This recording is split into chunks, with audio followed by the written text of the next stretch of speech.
Pardi national highway પર દોડતી I-20 કારમાં અચાનક આગ ભભૂકી.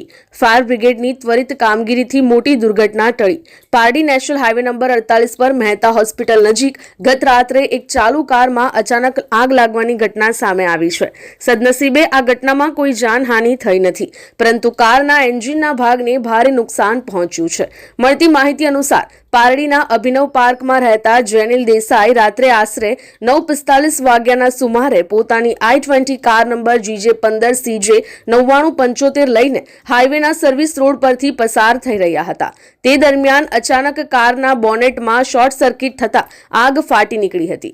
જોત જોતામાં આગે વિકરાળ સ્વરૂપ ધારણ કરી લેતા અફરાતફરી મચી ગઈ હતી.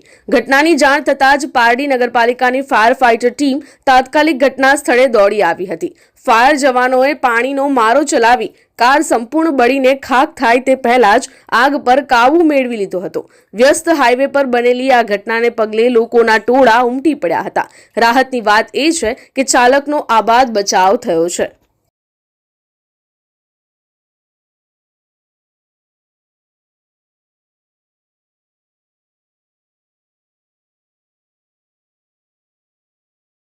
અમારી લાઈવ ન્યૂઝ 24 ચેનલને સબસ્ક્રાઇબ કરો. બેલ આઇકોન દબાવો જેથી આવનાર ન્યૂઝ અપડેટ્સની નોટિફિકેશન આપ સુધી સૌથી પહેલા પહોંચે.